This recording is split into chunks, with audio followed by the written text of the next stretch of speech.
Welcome to Big Hearted Indie, where we empower men in Indianapolis to forge deep connections and impactful lives through authentic friendships and service. Join us as we explore personal growth, community leadership, and the transformative power of living out our faith in action. And this podcast is brought to you by Citizen 7. And it's hosted by Greg Enas, Don Palmer, and I am Chris Spangle. And our guests today are Kristian Andersen and Thad Cockrell. And Greg, we are down a man. Don Palmer is not able to be with us today, but I know he's here with us in spirit. So the lesser man is here. We miss Don, but wish him well this afternoon. I know he's going to be tuning in later. Yeah, so why don't you introduce our guest, Kristian Andersen, and then let's have him introduce his friend, Thad Cockrell. Right. So as you all know, we've been hosting these monthly podcasts, and I wanted to make sure Kristian, as an integral part of my own life over the past decade, he's become a dear friend, and wanted to make sure he landed here. And so I was approaching Kristian with a few names of guys to bring on the podcast, and he said, well, that'd be okay, but something triggered in his mind, said, how about something different? And that's where Thad Cockrell came to the picture. Kristian, I could, even though we were on the phone, he lit up, I could tell, just imagining what we could do with this podcast and beyond with Thad here in town. So that's the genesis of this. Kristian's been a wonderful friend and compatriot. His imagination, his practical outlook, his polymathic perspective on life, but more importantly, his love for Brandy and his kids. And this is Big Hearted Indy because his only son is named Indy. I just love that, how I know Indy's going to grow up to have a big heart like his dad. But was he named after the city? Yeah, that was it's funny. He was born in Arkansas, but that was kind of my love letter. I was living in Arkansas at the time after having kind of grown up as an adult and professionally in Indy. And I wanted to do something to kind of memorialize my affection for the city. So named him Indy. There you go. Very well, cool. You're messing up my intro here. Sorry. Sorry. Anyway, I don't want to belabor it, but I just love Kristian Andersen. I love what he's done for me personally, but I love following him into what he's done here locally and beyond. And that's going to come out today as he now introduces his friend from Nashville, Tennessee, and we riff on a number of themes over the next 50 minutes. So Kristian, welcome, and it's so good to have you here. Well, thanks for having me. And I know I'm introing Thad here, but man, I love you, Greg Enas, and I love your heart, and I love your posture of sacrifice and community and the way you impart joy and encouragement to everyone you're around. I've been the recipient of that for many, many years, and you do it in such a winsome, I say sacrificial. It doesn't look like you're sacrificing while you do it, which is what makes it so special. But Greg is a friend to so many and a friend to Indianapolis. So, well, thank you, Kristian. Thrilled to be here. That means the world to me. And I'll second it. Yeah, amen. Okay. Now I'm going to pass the plate. See if your finances follow your friendship. But yeah, so Greg reached out to me several months ago talking about this podcast and saying, hey, I'd love to have you on. And as he mentioned, he mentioned a few folks that are also very dear friends of mine that live in Indy. He said, I really want to talk about friendship. And it must signify something, Thad, that when he said the word friendship, only one face popped into my mind. And I have a lot of friends. I have a lot of dear friends. I prioritize friendship in a I would say kind of in an extreme way. But when I think of the personification of friend, the word friend, Thad was whose visage entered my brain. I'm not going to give the kind of normal Thad intro of what he has accomplished in his career, although his career's been quite extraordinary, and hopefully we'll talk about that a little bit today in the music industry.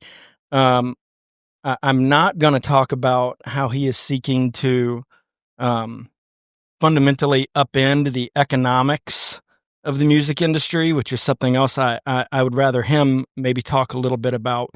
But my intro would probably just focus on not only what he means to me as a friend and a compatriot, But over the last 35 years that I've known him, watching him assemble and encourage a group of men that has been so important. One of the most important things in my life was meeting Thad, maintaining a relationship with him for decades, and the other men that he's brought into my life. My role is typically as the convener. Right. I'm sitting here pulling people together and trying to package up events or network relationships and oftentimes other friendships. And Thad is really, I can think of maybe two people in my life who have taken that more seriously than I have. And Thad is one of those guys that has been much like you, Greg, an encourager, a challenger, a provocateur, a pastor, to so many men across so many different stages of life. So that's my non-professional intro for him. I love it, but one that I think is maybe more important than what he's done in Nashville.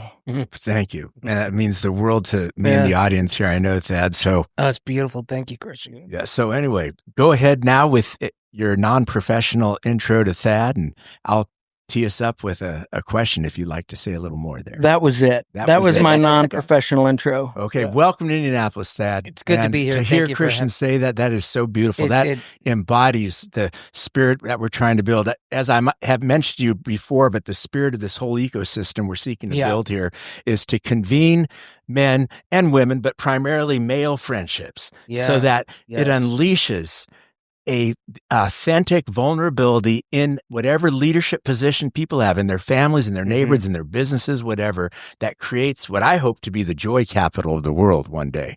And so that's sort of my aspiration. Yeah, that's my aspiration. Joy capital of the world. There you go. If we could go live with that there. So with that, and with Kristian's intro here, Thad, I'd just like to know, and you guys riff on what makes you this. What comes out of you that sort of sparks this kind of convening, friendship, service to one another, and ultimately, I can see palpable joy in this. What caused that to happen so that guys know how to be that? You know, I'll kick us off, and Thad's a better storyteller than I am, so he can fill in the details. But Thad and I met when I was probably 18 or 19 years old. He and I both worked at a Christian sports camp in Branson, Missouri called Kanakuk. And I'd grown up going there, and when I got to college, I started going there as a counselor. And there, C.S. Lewis has that quote that real friendship begins when one person looks at another and says, "Oh, you too? I thought I was the only one." Right. And for those of y'all unfamiliar with Kanakuk, it's probably the biggest camp in the country. I mean, they just thousands and thousands and thousands of kids go through this every year. And it's staffed by what I like to refer to as tremendous men of God. So just upstanding, good-looking, square-jawed, barrel-chested, Jesus-loving. Mostly NCAA athletes, at least when we were there. Yeah, mostly like NCAA Division I athletes. And it's kind of an intimidating place to be. Well, if you're me, right? A little squirt that always struggled with, like showing up the way I thought I was supposed to show up in terms of like the kind of the churchy sense. Right. And, but I'd been there like a day, and there were two guys that I was just observing from a distance. Thad and my mutual friend, Kyle Harrell, and Thad, and I could just tell there was something different about them. They were dirtbags, and there were very few dirtbags there. You know what I mean? And we were happy to be dirtbags. They were dirtbags. They were kind of being naughty, using language they weren't supposed to be using. We were eating with our hands, and no problem doing it. And I'm looking at around. Thad started giggling. I want to hear more about what were you doing that made you laugh when he said that. Well, okay, so what they do is, Well, Kyle and I just hit it off immediately. The first summer or the first week, they pair you up with a co-counselor. And so it's you and another person, and you're basically a parent to these strange kids for 7 days. Mm. And Kyle and I got paired up, but this was you go there for a thing called work week, and you meet people, and Kyle and I immediately connected. The reason why I started laughing is because that first summer, that the first like 30 days that I was there, month that I worked at Kanakuk, Kyle and I would go to sleep laughing. Literally, we would laugh ourselves to sleep, and we would wake up and start laughing about what we fell asleep laughing to. And then we would just keep laughing the entire time. Yeah. And we paid attention to none of the rules. I mean, none of them, and had a wonderful time doing it. And we were not being bad. Like, we were just having fun. Mm-hmm. There was nothing malicious about what we were up to. But, yeah, that's the reason why I started laughing. Well, and so Thad was a Division I wrestler in college. Where? At Liberty University. Okay. His co-counselor Kyle was a Division I offensive lineman at Texas State. 6'2", about 320 pounds. Yeah, I mean, just a real man, as barrel of an individual. And my co-counselor is like the captain of the UVA lacrosse team, and then there's me, and walking around with my little spindly legs, and coming from Division III Andersen University. We love Andersen University. I do too. But those guys, I don't remember the moment. I just remember observing them and thinking, I might fit in with those two guys. And I probably just wormed my way in over there at some point. And I was 18 years old. Mm-hmm.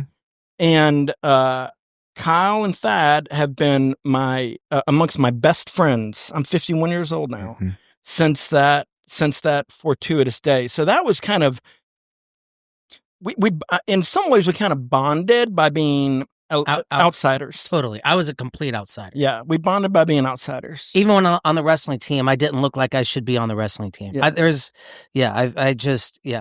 And I remember exactly the first time I saw Kristian, like the moment. He made this massive banner for all the kids, and the banner was stunning. It's like, welcome to Kanakuk. And it was like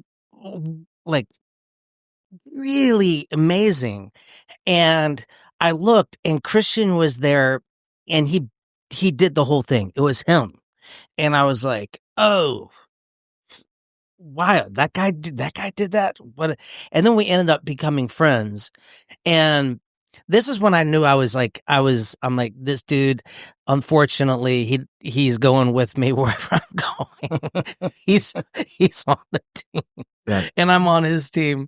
We went out to Applebee's or wherever it was, Bennigan's. We were having broccoli bites, and you ask most people at that age, like, oh, what do you want to do or what do you get into? And Kristian's his answer to me was, I want to be a land baron. Okay. And go ahead. To that, well, first of all, not a property owner, not a landowner. I want to own I want to be rich. No, nothing. I want to be a land baron. I was like, who in the hell is 18 years old and says that they want to be a land baron? I'm like, we can edit that part out. That's good. It's Kristian, born and bred in New York City. Well, moved at 5, right? Yep. And what's your origin story? And tell us a little about your journey into music and the arts and things like that. Oh. And how does a Division I wrestler, become a musician? Oh, such a good story. Yeah. Do your own intro. He'll do a much better job. Do your own intro. So I was born in Kansas City, Missouri. My dirt's from Kansas City. My dad was a pastor. When I was 9, we moved to Tampa, Florida. I've got 2 older brothers, Breck and Jonathan. My mom, Alan and Janie. They're no longer with us. We lost my mom about 5 days before Christmas this year. So, still tender. Yeah. But I grew up in a home where They were very much there present. I know that they did their best. But there was no music, like no music. And we went to church all the time. And I think for that, my parents' generation, they mistook proximity for connection. Mhm. And while they were close, I didn't have any emotional connection to my family, anyone. And music, I would stay up all night listening to music. Music is the only thing, it kept me alive. It really did. Mm. And so I was obsessed with music. I'm watching my dad preach one day. He was incredible, great communicator, charismatic in a good way, not in a schmarmy way, Mhm. Cared about people, my mom, as well. And I remember thinking, I was watching my dad as a 4 or 5-year-old kid, and I was like, I guess that's what I'm going to do in church. And this thought came to me, and there's no context for this thought. It'd be like running through the desert and getting hit upside the head with an ice cream cone. You look around, you're like, where did that come from? And the thought was, they'll listen to a song before they'll listen to a sermon, and they'll take it home and they'll listen to it thousands of times. Mhm. And I was like, That's it. So it got buried. I think God just knew. It's like, this is going to get buried. I'm going to plant the seed right here. Mm. I grew up playing sports. I'm a redneck. I'm a jock. Captain of the wrestling team. Would have been captain of the football team, but my coach didn't like me, although I was definitely the captain of the football team. Right. And went off to college. I didn't start wrestling till I went to military school in 10th grade. I needed to get out of the situation I was in on my own. I went to a school called Fork Union Military Academy. Oh, yeah, in Virginia. Yep. Yeah. FUMA. And went there, and I learned to wrestle my 10th grade year. And it was very funny, very funny. Making the team, I thought it was as much WWF as anything else. You're looking back, I'm like, I would have been laughing if I would have watched this dude, me, make the team. I didn't make the team, and I just had this crazy goal. I wanted to wrestle Division I. I ended up at Liberty, and we were top 25 in the country when I was there. And my assistant wrestling coach, Jeff Dernlin, was the first person that I had ever met that wrote songs and sang them. I didn't even know what an artist was. I didn't know. I didn't even equate this with real people. Music, as obsessed with as I was with it, I didn't grow up playing music or anything. I didn't, for some reason, I just didn't think it was. I don't know. The only thing that was pitched to me was full-time ministry. Mhm. So one day, my assistant wrestling coach plays a song for me, and I'm like, what do you mean you wrote that? I'm like, how do you write songs? It was the best answer, although it ticked me off at the time. And he's like, there's no right or wrong way to do answers or to write songs. And I'm like, in the world I grew up, there is a right or wrong way to do Right. Yeah. everything. You said it. Right. And I thought he had the cheat sheet, and he wasn't letting me Yeah. In on that. in. Yeah. And he was correct. There's no right or wrong way. There's no absolutely. And when I left that same day, he was like, "Oh, you'd like Neil Young." I'm like, okay.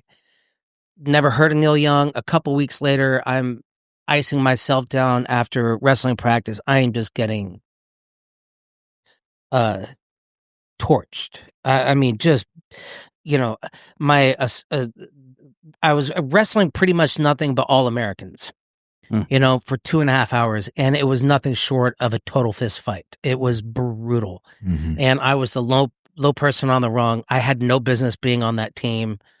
All of them, I come to find out, had been wrestling since they learned to walk. I learned to wrestle in 10th grade, Mhm. but I'm out there, and one day I put on my ear, the radio, to get my mind off of the pain that's going through my shoulders, my knees. And the radio is already probably 3 songs into an 8-song block. And this song comes on, and I just start bawling my eyes. And I remember thinking, that's what I'm supposed to do. I got to figure out how to make music.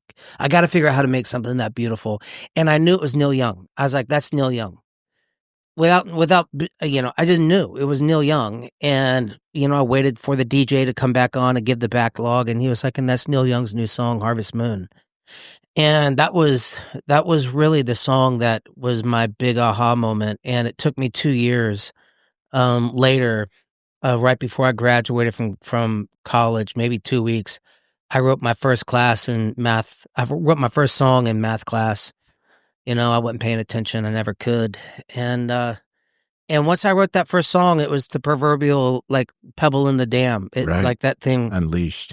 Yeah, and then it's never stopped since. They have never stopped coming to me. What about that story sort of resonates with you, and maybe your own story, or just why you're friends and going forward? Anything? What about that story resonates with me? I wasn't playing music when we first. Yeah. Oh no. Yeah. No. Yeah. I can remember actually when I heard you were starting. I guess at that point you were living maybe Raleigh. Yeah. And I was like, "What? What do you mean you're playing music?" And boy, first of all, I think another thing that Thad and I have in common. He may not agree with this, but I think it's probably true. Regardless, is like we like to celebrate the late bloomer. Oh, we do. And there's something. If you really look at world changers, man, a shockingly high percentage of them were late bloomers. A shockingly high percentage of them started their adult life pointed in one direction and ended up in a very, very different place than what they had, initially intended. And that's certainly been true in my life. Like if you think about how I spend my days today, I can look in the rearview mirror and see how it's all connected, but I would not have called that ball, other than wanting to be a land baron when I was 18. And I think the same thing's true with Thad. And there's something kind of beautiful about discovering something you love as an adult. And for those of you who know me well, you know that I love to hunt and fish and be outdoors. And my favorite people to hunt with are people who discovered hunting as an adult. There's, I call it adult onset, hunting syndrome. And, but if you grew up with grandpappy taking you out on the back 40 from the time you were 5, and it just gets normalized as part of your culture, you can appreciate it. But it's very different when, as an adult, you discover something the way a child discovers something. There's just not a lot of moments like that in adulthood where you get to really experience something like an 8-year-old. And, Thad discovering music in his, I don't know, early 20s, mid 20s, as opposed to, the little kid who's been playing violin since they were 3 years old. There's something both beautiful and exciting about that, but I also think there's something about that energy and excitement that comes in adulthood that allows you to power through things that I think might not be the case if you had been groomed for that your whole life. Right. Totally, Thad, man. You're wearing a hat that makes me think of what Kristian just said. You became a kid. Maybe you were a kid. Tell us the story about the kid. Was that a late bloomer, outsider kind of thing, or something else baked into you? What is the kid? Yeah. Start there. Well, to what Kristian just said, I've thought about a lot about this, my journey. And I have so many friends that grew up doing nothing but music. I'm so glad I did not do that. It afforded me a couple things. That meant for the first 25 years of my life, all I did was listen. Listen. Sit down and listen. Yeah. Just obsess. Like the joy of what's going on. Don't try to be a part of it. Don't just listen. That's all I did. There was nothing, I was getting nothing from this except the joy that it gave me. And because of that, and the connection it gave me and the healing, because of that, I was fully aware of the power of music by the time I started making it. Fully aware. I tell you, another gift is most artists and songwriters and musicians did not grow up playing sports. It has been my experience that what I see lacking in most artists and musicians is grit. Grit. Yeah. I learned grit. Yeah. A lot of it. You don't make it through a wrestling practice like that in college and then come back the next day without, and knowing that the beating is going to be just as bad, if not worse. And come back for more. And you come back for more.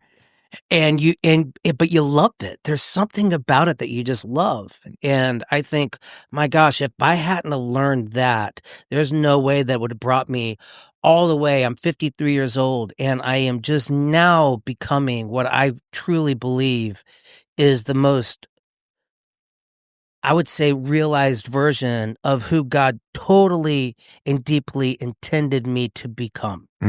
And one of my favorite quotes is by, it gets blamed on him. Why did I just forget the name? But it's all learning is remembering. Plato. All learning is remembering, right? And what's interesting is, when I first started doing music, I had no idea what I was doing. I was in Raleigh, North Carolina. I was just making it up. I learned how to play guitar, write songs, play out, and record all at the same time. Meaning, I was playing out in front of people before I knew how to play the guitar and sing. You're not supposed to do that. So the kid. Yes. So it goes back to, the interesting thing is I'm so glad I started. As soon as I moved to Nashville, it was, this is the way you do it. This is the way you do it. You do it this, all of these things. And it just shut me down. It shut me down. So in the middle of the pandemic, I have a moment where Jimmy Fallon hears my song in a hardware store. He Shazams it. And I was the first artist to play the Tonight Show after the pandemic, right? Have a number one song in the world, number 2 album song in the world. But music in general has not been, it's been very hard for me. Not that music has been hard for me, the business of it doesn't make any sense to me. It does, and it shouldn't make any sense to me. It's maddening because it's literally somebody else making up the rules, and they don't make any sense except for the people that are making them up. Well, if you look about the world I grew up in, fundamentalism, very legalistic, that didn't make sense. And I realize now that rebellion that I had was God-given. I'm so proud of that rebellion that I had in my heart, right? Yeah. And, well, how can I as an adult then take the same and apply it in a different way? And as you do some healing, what it does is it brings you back to the beginning. Well, the very beginning of that conversation, hey, they'll take a song home. So if that was planted there by God, there had to be a reason, right? And maybe God's brought me on this long journey. So while I was making my last album, what's interesting is when I had that number one song in the world, I didn't make any money from it. None. You're like, hang on, you had a number one song in the world and you didn't make any money? Yeah.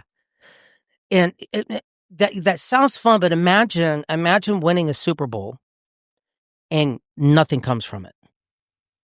You're still as broke. Yeah. Now everybody else is doing great, but yours broke. There's something about that is so disheartening that it's hard to even understand. And so I was just like, you know what? I always ask my friends, what would you do if you couldn't fail? And at some point I have to ask myself, what would you do if you couldn't fail? Well, my dream is to sell 1 million copies of an album. And I think maybe you only do that if you sell it at $100. Okay. Well, so that's what he's doing. I mean, this album, The Kid, which you can't stream on Spotify. You can stream a lot of his other music on Spotify, but not The Kid. And I mean, Thad and I had a lot of conversations about this idea, and I don't know that I was particularly encouraging to him, quite frankly. Like, I tried to talk him out of it. I was like, just stick with the system, man, He's like, no, I'm going to make this record. At some point, maybe we could talk about like why it's called The Kid too, but more specifically, but I'm going to make this album. And I'm going to sell it for $100 because that's what it's worth. And he shared one illustration with me that drove the point home. He said, Kristian, can go record a song and upload it to Spotify or SoundCloud or what have you. And a listener can listen to your song, and basically the commission for that stream is the same as if they were streaming a Beatles song.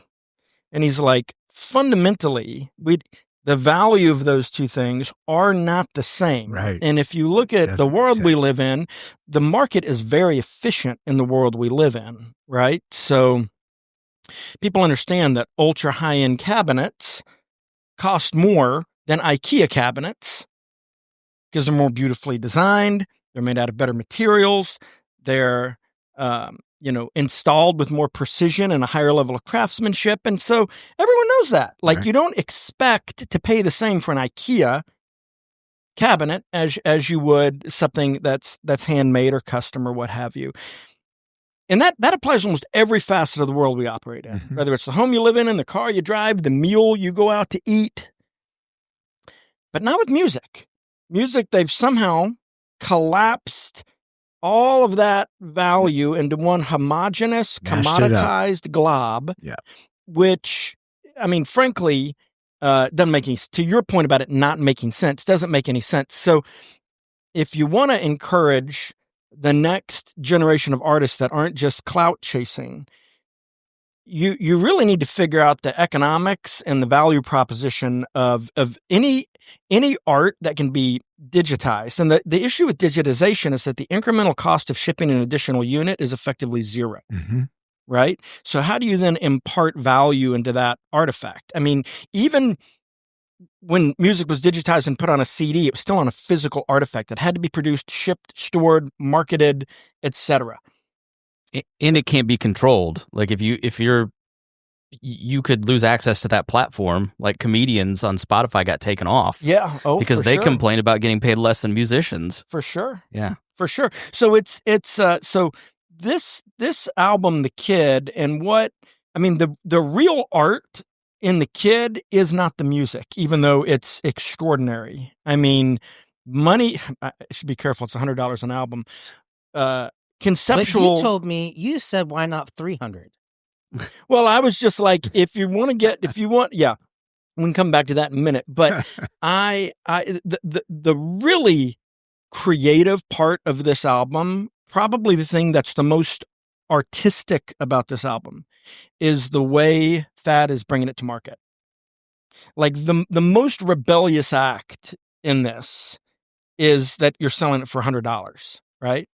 And you get a big physical vinyl album and a CD and a code to download. We won't turn this into a sales pitch, but that is and I probably tried to talk that out of it a little bit early on. And I think the whole world has been trying to talk him out of it, which is interesting because I don't know who this quote's attributed to, but it's one of my favorites, which is, the reasonable man conforms himself to the world, and the unreasonable man forces the world to conform to himself. Therefore, all progress is a function of the unreasonable man, right? And what Thad is doing is the ultimate act of contrarianism in doing this.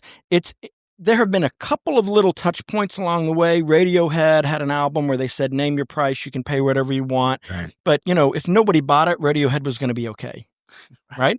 Thad, having to work his ass off, raise the money, and grind for years to make this album, there's a very high cost, right?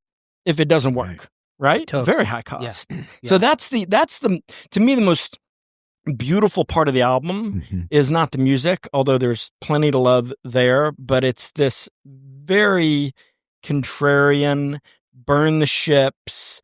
You want to talk about laying your fleece out.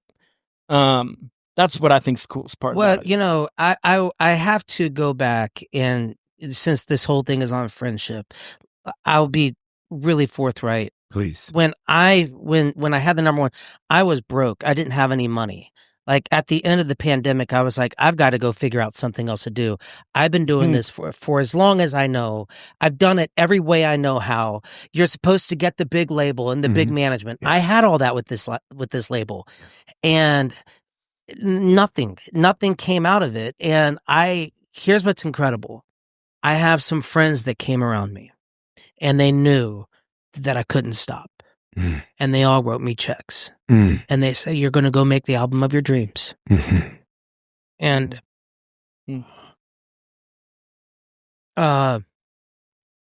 and it was not a small check, but it wasn't a massive check, so that like I didn't have anything to, like, I had enough music, I had enough money to get started.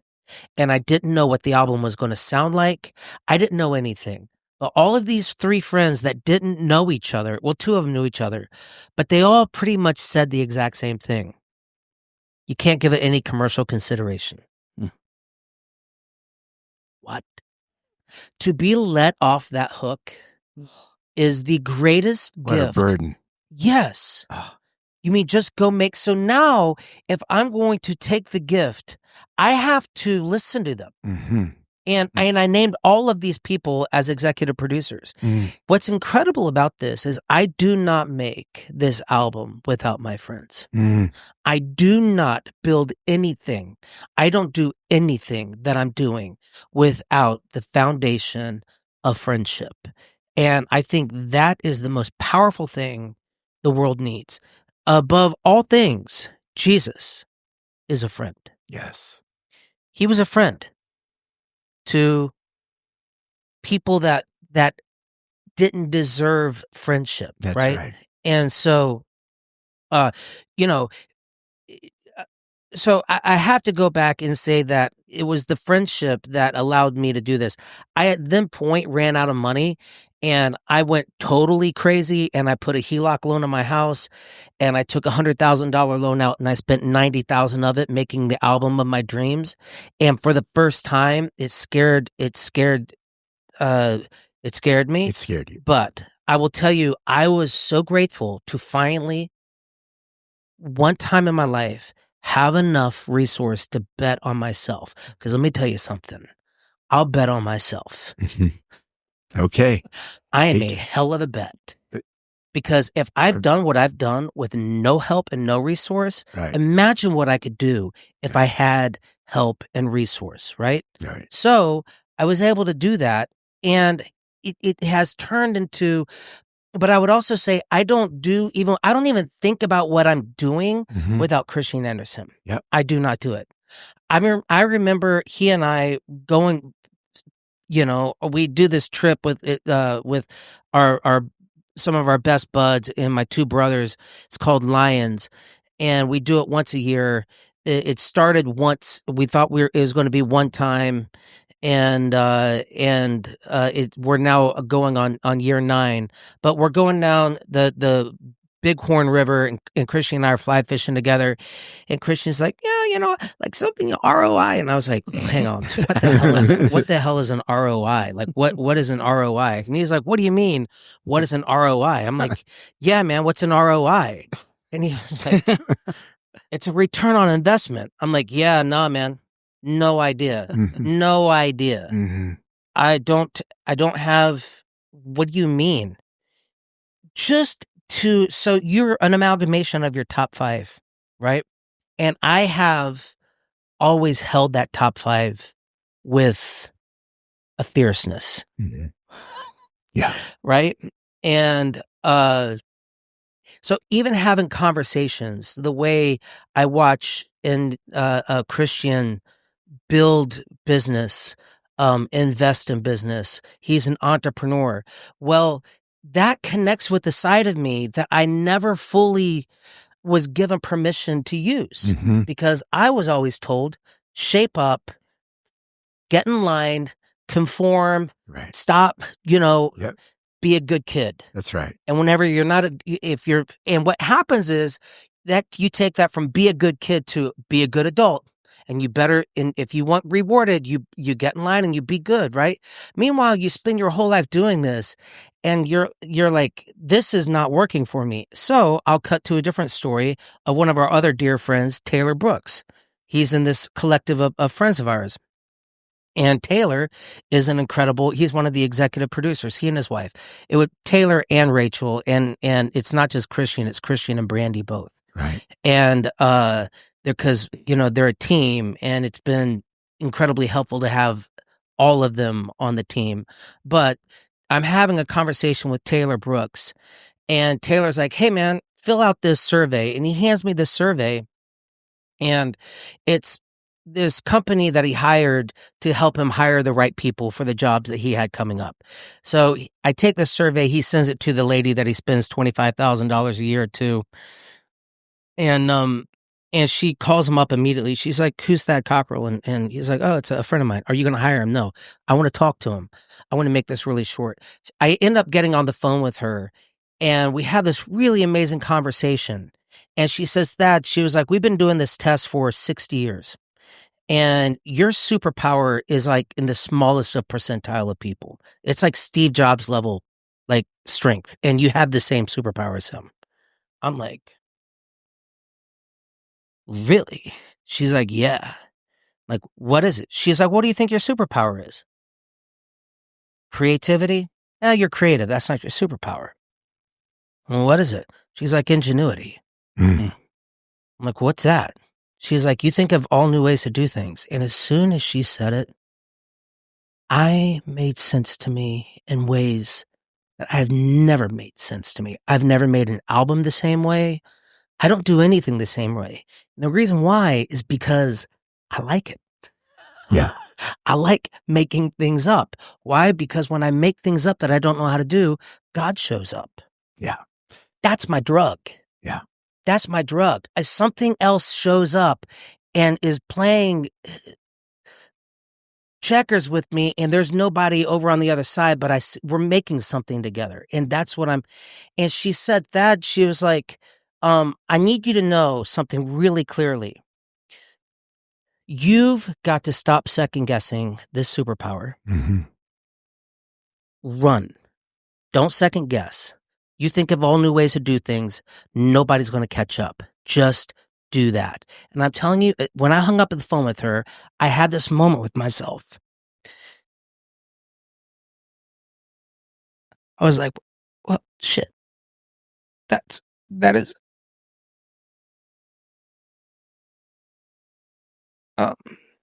That friendship is what gave me, not my buddy Taylor, but that conversation. But I don't have that without Taylor. As soon as I got off the phone, I was like, I'm just going to run with it. I'm not going to second guess. I am going to make this whole thing up, and I'm just going to trust that I'm as brilliant as this woman said I was. There you go. And you are. I want to put a bow on this theme. Can I ask a question? Real quick. I really identify a lot with you. As a fellow rule follower, possible people pleaser. Keep it small, keep it safe. Yes. Because if you get out, and I'm in a creative industry, which is, again, not that, Yeah. and I'm learning KPIs and ROIs too. I don't know a lot about Kristian, but I know his industry and I know his title. I'm guessing there's a lot of risk taking in his life. Has that carried over, like watching that example, has that informed your risk taking? I don't do what I do without watching him, without watching all my both of my brothers, Breck and Jonathan. I am built by watching the good men around me take risk. There's no way to do it other than risk. And I think one of the things that, whatever a man after God's own heart is, apple of God's eye, David, all these people, they were really scoundrels. David was a scoundrel. Definitely. But I think what made him so infectious to God's heart is he was courageous. And I think courage is a massive identifier to being after God's own heart. And you can't be courageous without risk, And the more I step into courage, the more I have experienced something much bigger than me showing up and saying, yeah, man, let's do that. And it's not that the road up to that hasn't been met with a level of provision, but it's almost like I can't turn on the floodgates here, because if you'll just trust me and go further than you think that you could, if you'll really just trust me, there's something. And I think it has to do a lot with that. But I absolutely watching Kristian take the risk. I mean, we talk very intimately about everything. And, I mean, there's been many times where Kristian has told me, my gosh, dude, I'm taking a big risk on this one. Or, I'm going to empty out the bank account to do this. And, whew, and then, my buddy Don saying, I'm going to buy this piece of property. And honestly, even if I buy it, I'm way over my skis on this thing and it scares me. And then I see what happens. I'm like, oh, what's the worst? What's the worst that could happen? The worst That's what I like to say. Yeah. And so, yes, to your point. Yeah. It's step out and walk on the water too. Totally. Yeah, that's a great question. That was going to be my sort of bow on this theme here. Jesus said, unless you become like children, you cannot enter the kingdom of heaven. What's it like? You've mentioned contrarian. You've mentioned ingenuity. You've mentioned risk-taking and courage. What can you share with us as to how we become kids? A kid, you have to be a kid to enter the kingdom of heaven. Wrap a bow on that. And Kristian would love for you to weigh into what's it like for adults to become kids? Well, it's funny. I was thinking about. I woke up. I spent the night at Kristian and Brandy's house with their kids, and they're lovely. And I was laying there this morning, and I was woken up by the sound of little girls, chattering, and it was just so amazing to me. And I was thinking, did a sauna. And I was like, the kids are the gift. Like, if you forgot how to laugh, literally just laugh when the kids laugh. If you don't know how to be joy, just they'll show you. Mm-hmm. It just go on that journey. Mm-hmm. And also, I think there's something about you being carefree, mm-hmm. carefree. Mm-hmm. And, when I am my most joyful, I am present and careless, or carefree, not careless, but right? Carefree. Uh-huh. Yep. And the worry and all the things that we feel, we can also take a false pride in it. It's like, oh, I'm doing all of this, and it's like, and I'm doing, and it robs us of that joy. But mm-hmm. I think the only way to go back to even being open enough to go on a curious adventure is to be childlike. And I think that's what we're daily being called on, is to go on a curious adventure. If I had to weigh in on that, I'd probably say, and this will sound very like postmodern therapy of me, but I think the process of aging, like the unadulterated process, is one of becoming less vulnerable or open to being hurt every day. Mm. I can kind of remember, like, when I feel like the first time I lost a piece of my innocence. I was in first grade in Conway, Arkansas, and we're sitting on the floor, and the teacher wants us to all go around and share what we want for Christmas. Now, for those of y'all who haven't been to Arkansas, I would just say it has a very red state sensibility. But I was kind of an odd amalgamation in that I had a mother who was, grew up in a very rural context, and a dad who grew up in a very cosmopolitan context. And so, again, I just kind of never clicked in anywhere. I was, I like shooting guns, but I could navigate a 16-piece place setting with a plum, and, we're going around in our little circle, and everyone, Bobby's like, I want a Ruger, 22 LR rifle, and, little Sally, is saying that, she wants a Barbie doll or whatever. And it got to me, and I said, I want an easy bake oven. And you could have heard a pin drop. There was a couple of seconds, and then everybody started laughing. And I literally was so confused as to what everyone was laughing about. I'm like, you guys have heard of an easy bake oven, right? It's an actual oven that masquerades as a toy. So your parents will let you have one, and you can make brownies in your bedroom. And like that seemed like I just couldn't get it. So cool. But I clued in a few minutes later, and I was like, oh, that's like a feminine answer. Mm-hmm. Mm-hmm. That was the wrong answer. Mm-hmm. And I remember, like, I'm not doing that again. Like as like a 5-year-old, 6-year-old. Yeah. And then every step along the way, you just learn how to perform and how to hide the little bits of yourself that in a vacuum you're not ashamed of. But boy, if that got out, boy, what would people think about that?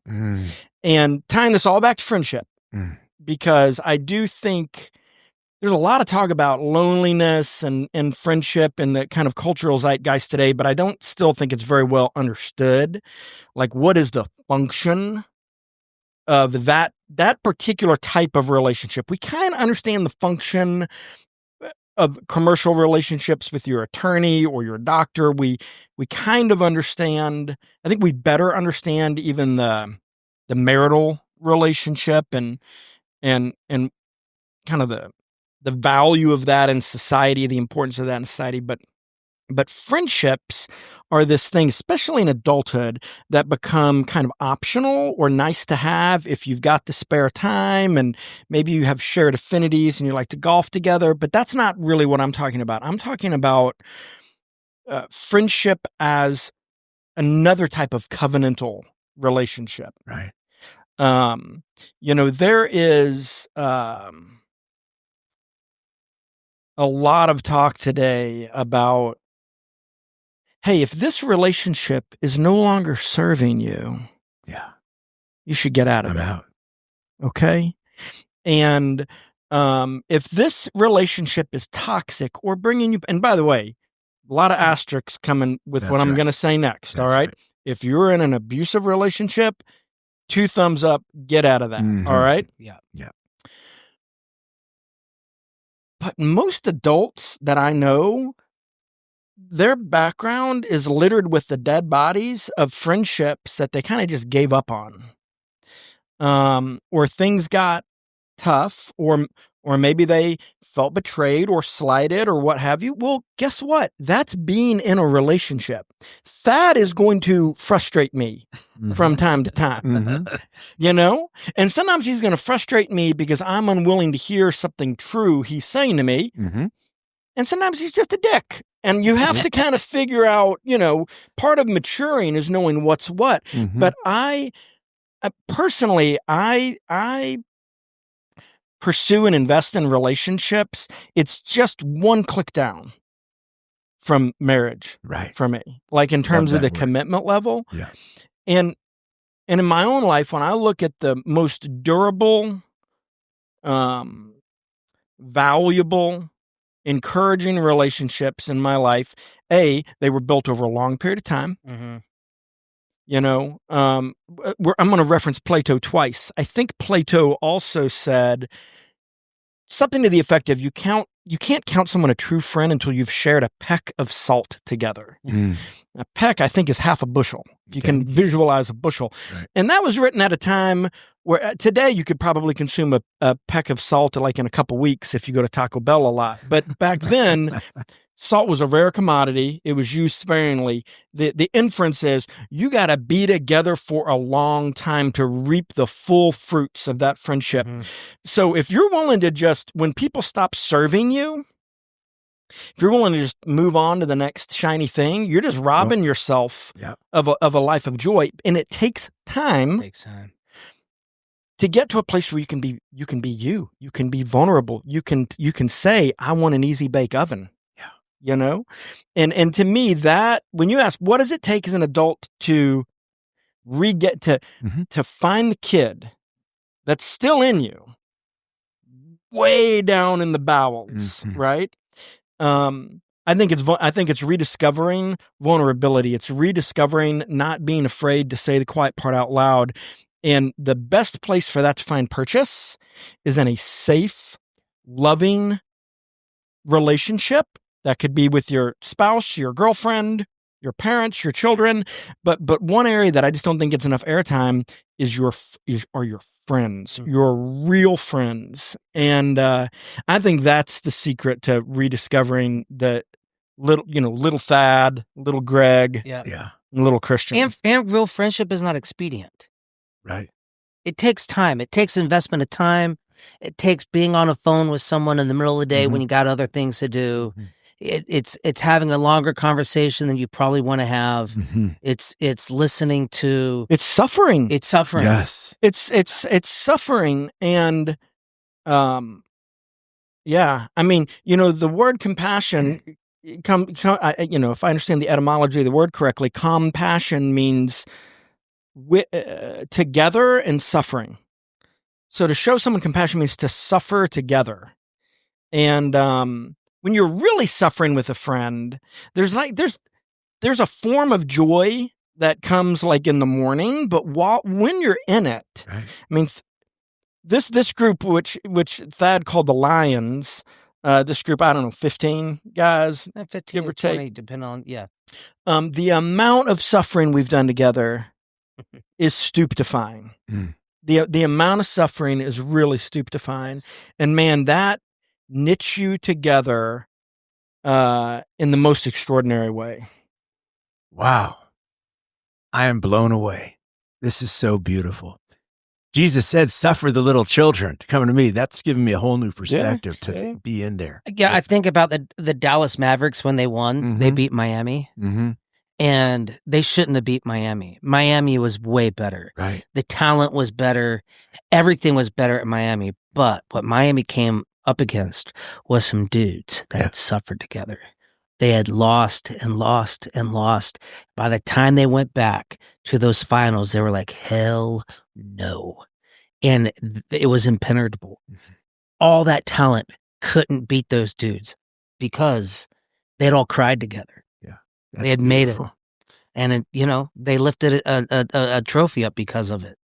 It's a really special thing, friendship, and even like the idea of encouragement. I just know how much courage, it literally means to have someone else's courage poured into you, and I just know how much courage in all different ways and forms that my friends have poured into me, and I get to so much so that I've got a lot to give. Because I got more than enough. So we're just passing that around, and it ends up, it's really beautiful. Love it. Yeah. That's a great goodbye. Any goodbye you want to give to your local community here with your special friend here? I know it. I told you we were going to need more than an hour, Greg, but I know you like to bring things back to Indy, as do I. Right. We have a deep and profound shared affection for this city, and I think that there's something when we think about community building and economic development and how do we make Indianapolis the joy capital of the world. I love that. I'm going to tell you the foundation is friendship. It's the foundation. In a commercial context, it's a foundation. People don't understand that, but the power of friendship it used to be unfashionable in investing to back teams that came in and said, "Oh, we've been friends since high school." Like savvy investor would be like, "Next." I hear you. And I have a completely different frame on that.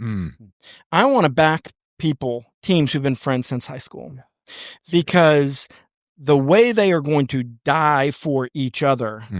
If I meet you as my founder at a meetup 3 months ago, and you're like, "Oh, you're smart, you're good at X, and I'm good at Y. Let's start a company."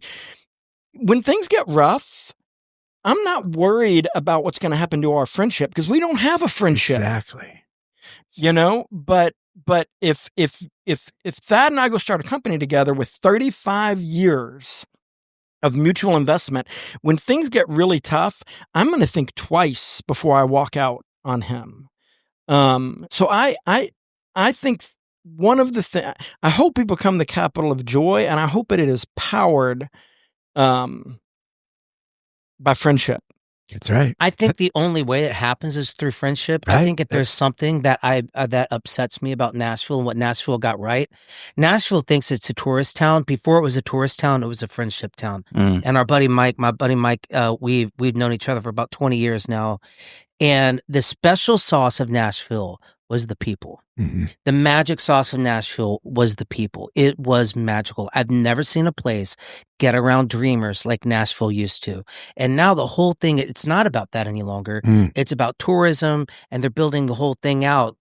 But the only reason why any of that was able to come was because of the magic of friendships that built Nashville. And I think that's 100% true, that it will come via relationship for Indy. Somebody told me recently, somebody that we know well, like, with all this investment coming into Indy, that's at risk, right? Because this is a relationship town, and you bring in skyscrapers and checks from Chicago, LA, New York, and everything becomes transactional. Right. Yeah. We didn't even get into Nashville and all the conversation around that we could have had, which that's part 2. Yeah, we're going to podcast Thad's bringing Kristian to play a concert in Nashville, and we'll all go to the preliminary podcast there. Where can people buy your album? At my website, thadcockrell.com. It's THADCOCKRELL.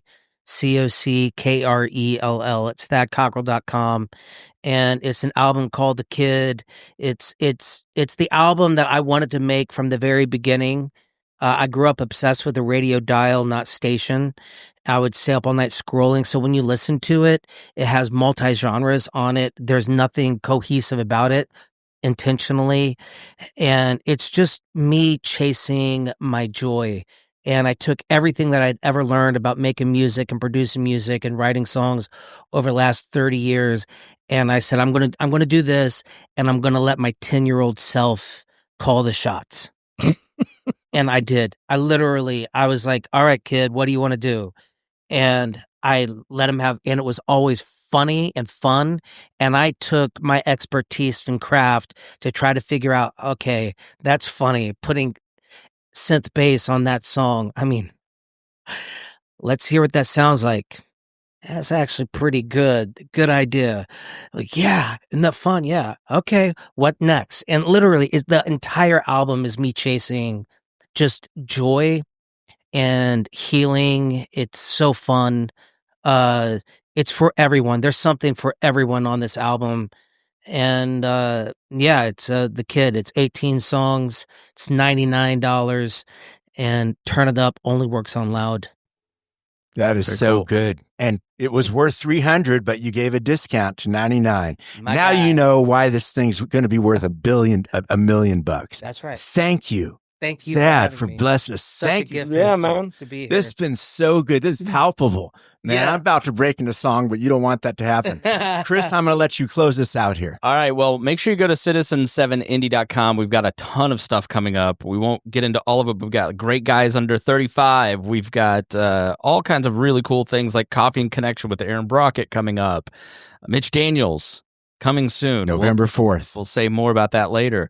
We've got Rowing Experience that is coming up as well. And all that is at citizen7indie.com. If you want to start building friendships with men here in town, this is the place to do it. You sign up for the email list. You'll start getting notifications about all of the events, and you can start building friendships. And I love that you use the C.S. Lewis quote, because I use it in this context all the time. Show up, find other guys where you go, you too? They're all there at citizen7indie.com and at our events and small groups and seventh tables and all the things that are going on. You really need to get plugged in. So thank you so much to Kristian and Thad for coming on the program. I almost said Tad because it's one of my best friends. Sorry. And Greg, who has become one of my best friends, and I'm so appreciative to him and Don for putting this podcast on and bringing these great conversations. So if you get something out of this, we hear from guys every week. Hey, I'd listen to the podcast. Start sharing it on your LinkedIn network. Start sharing it with your friends. Text it to them and say, hey, minute 54 reminded me of us and you and me. And that's a great way to not only share the podcast, but also build some connection. So thanks so much for joining us here on Big Hearted Indie. We'll see you again next month.